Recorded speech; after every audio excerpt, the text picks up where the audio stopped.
All right, so before we get into the full offensive breakdown, I want to go over Brock Purdy's 3 misses, 3 overthrows, because that's been the talk. Think about this. The 49ers scored 30 points on Sunday against the Rams at quote-unquote, on quote-unquote the road. And you would think that they struggle. So when Brock got to the podium, his first couple of questions were, how do you feel about missing those? Are you kicking yourself for leaving yards on the field? Which is kind of insane because Kyle Shanahan admitted that he played well, but he also admitted that these are the throws that hurt. You know why? Because you're leaving points on the board. Sorry, off the board, I guess you should say. So let's talk about this. First one, probably, I mean, you can rate it. If we want to rate which one was the worst, this one was probably the closest thing to a layup. So we have Brandon Ayuk, top of the screen. He is running a slant and go. You have Kyle Juszczyk coming in motion across the formation. That's number 44. He's going to run a return route. So he's going to act like he's going out, and he's going to come back over the middle of the field. To the bottom of the screen, we have Deebo Samuel, and he's just going to run a deep stop route. The other eligibles, Christian McCaffrey and George Kittle, they are going to be blocking. So it's max protection. 49ers are going to get exactly what they want. Let's watch it play itself out here. So let's just watch Ayuk to the top of the screen and watch his route. It is a masterpiece. He sells the slant, gets old friend Ahkello Witherspoon to bite and bite hard. Why does this route work so well? So most receivers, they would cut up field after like one step and not even really give the impression that they're going to run an actual underneath route. If you notice Ayuk, so first of all, hard playing inside, and then 1, 2, 3. So those 3 steps really sell the slant, and that's how he's able to get Ahkello to commit. So just a beautiful route in that sense. Safety gets caught in no man's land, so Brock Purdy doesn't have to account for him. He has to move like a little bit. I mean, not even, I wouldn't say that that's any sort of pressure in his face, but these are throws you have to hit. These are throws that for an NFL quarterback, and he said as much after the game too, as an NFL quarterback, these are the throws you must connect on. This is a touchdown. This is hands down a walk-in touchdown for Brandon Ayuk if the ball hits him in stride. So if I had one coaching point for Brandon Ayuk, it would be to drive out of his break. So when I say drive, I mean 1, 2, 3, and I'm just turning and running and looking upfield. And then right around now is when you can look back at the ball. Why? Because as he's looking back right here, all he's doing is slowing himself down. And I cannot make this any more clear. I am not absolving Brock of this throw. I am telling you, maybe Ayuk has a better chance, but it's just a poor throw. And this is one that Brock has to hit. Still, with that said, Ayuk could be a little bit better as far as just driving out of his route right here. So either way, this one's on Brock. Can't miss this throw. Max protection. Offensive line did their job all game. I thought they did a really good job of just picking up some of the stunts in some of the games that the Rams won. Like, sure, the Rams were able to get a couple, but the way that they all accounted for Aaron Donald, I thought they did an exceptional job. This is one that has to end in 6 points for the 49ers. All right, next overthrow. 3rd and 7. You have a follow concept. So the follow concept comes in at the top of the screen, and they're just running high-low routes, as you can tell. So Brandon Ayuk, outside receiver to the top, he's going to run 10 and in. George Kittle, he's going in motion, and he's essentially going to replace the void. He's going to replace where Ayuk was, and that's where the follow concept comes. He's going to follow Ayuk, but just from a shorter route. And then Christian McCaffrey in the backfield, he is going to hold the underneath defenders by flaring out, running a swing route. So hopefully you get a flat defender that chases McCaffrey, you get the defense to run with Ayuk, and then Kittle comes open underneath. To the bottom of the screen, we have another high-low concept, and it really turns into more of a skinny post bang 8 from Juwan Jennings, who's the outside receiver. Deebo Samuel is going to be running about a 5 and in, I believe. So that's the routes and how they work out. Let's watch what Brock Purdy sees. So this one, I'm actually a little more willing to forgive him just because, look, he's looking to the right. It's 3rd down. He needs to make a play. He needs to get rid of the ball. He goes through 1, 2, comes back to his 3rd read on the left, and just gives this guy a play. Does he miss? 100%. Absolutely. Nobody is ignoring that.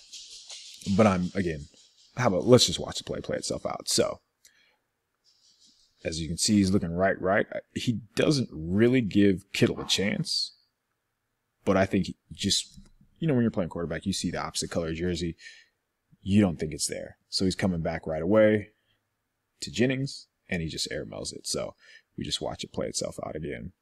I don't know that if he hangs on to the routes on the right side, maybe he throws it to Kittle, maybe he throws it to McCaffrey.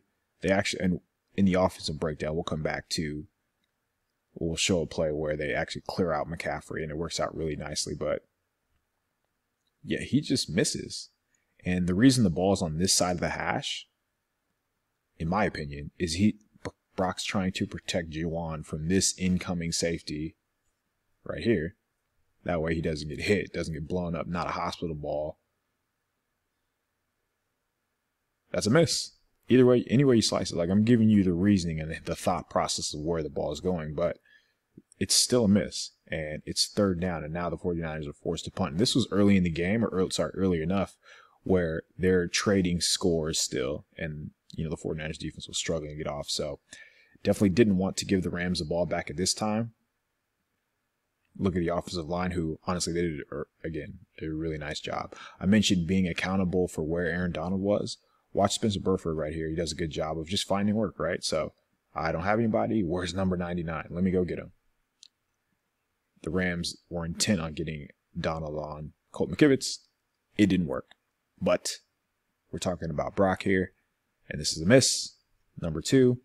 Again, I'm able to forgive him just a little bit more, knowing what he's thinking, knowing the reasoning, knowing the process. He's looking right. Doesn't like what he sees. Does he come off the read too early? Who knows? Is willing to throw the ball down the field, which is something that I feel like I've been preaching for like 3 years. So I'll take this type of variance where you're making the defense defend the entire field any day of the week. Still miss. All right, this is the final overthrow, and this one hurts. This was a touchdown. This is the one that Brock Purdy has to hit, and to his credit, he said after the game, as an NFL quarterback, I have to complete these passes. Kyle Shanahan said when people notice these ones more, just because when you miss a big throw, you're leaving points off the field. Jennings probably doesn't score on his. Ayuk, in my mind, he scores. This one, Debo could backpedal into the end zone. That's how open he was. So, as you can see, concepts, top of the screen, Brandon Ayuk, Juwan Jennings, they're both running return routes. So George Kittle, tight end to the bottom of the screen, the inline tight end. He is running a through route, so he's just going to actually occupy the deep safety. So the offense gets exactly what they want. They end up clearing out effectively half of the field for Deebo Samuel to win. So you get Deebo with half the field against pretty much any cornerback in the NFL. You're going to take this. And what makes this miss even worse is that Deebo runs like such a clean route. He gets a great inside release, and he has pretty much the entire field, as I've been saying. You're going to notice, and so let's talk about what the Rams do. The Rams are going to run, here, let's get these routes out of the way. The Rams are actually going to run a simulated pressure, and what that is so one of the first level defenders is going to drop off. That happens to be this edge rusher to the top, and then the linebacker is going to blitz. So the Rams get exactly what they want. They get their blitzing linebacker on Christian McCaffrey. One of the issues, quote-unquote issues, about Christian McCaffrey's game, probably the lone issue, was his pass protection. He gets blown up on this play. So he takes a lick, maybe even a loss. That is probably frustrating when you're watching this back as the 49ers too. So, all right, let's watch it play itself out. George Kittle, let's watch George Kittle first. So he's going to... right away. So they're in man coverage. So Shanahan gets exactly what he wants. He occupies the safety. So once he nails down, which is who Brock's reading on this play, right? The free safety is going to tell you where to go with the football. As soon as that safety nails down on Kittle, you have Deebo. Look, Deebo already has a couple steps on him right now, but going back to the top here, let's watch Deebo to the bottom of the screen here. Boom. He's open. Like right now, he is open just because of that release. So he wins inside, Cornerback is already playing catch up. And when you are trailing against number 19, the odds of you catching up are slim to none. Oh, that one's pretty brutal. So when we watch from the end zone view and just get a sense of Christian McCaffrey and pass protection on this rep, does not go well. So if we're just talking about McCaffrey here, as a running back, you have to go meet the linebacker. If you wait, because he has some momentum, because he gets a running start, this is going to happen. But I don't think that affects Purdy on this throw, right? Like, he just misses. He just sails it. Again, these are the throws against, like, a Cowboys, against the Eagles. Like, they're there because the 49ers constantly face stacked boxes. He's going to have to hit this one so we can see it. One more angle. Like, cute, like mechanically, if we're just talking... Look, what it doesn't seem like he's doing anything wrong. He's not fading away. He's not falling off his throws. He gets he gets a chance to step into it. Just misses. So that's something to keep an eye on. But at the same time, right, we are now watching a quarterback who is willing to take these deep shots. And I think that's new for a lot of 49ers fans. We haven't seen a quarterback going through his reads, right, knowing where he wants to go with the football, processing quickly. And I'll show it again once we get to the offensive breakdown. Like, he has plenty of opportunities to throw the ball down the field. We are seeing a quarterback take advantage of those. In this game, he missed. And we're going to have to keep an eye on it to see if this is something that is sustainable. I would imagine most fans, when you're watching these games, like, you would rather have a quarterback at least give his wide receivers an opportunity as opposed to checking the ball down.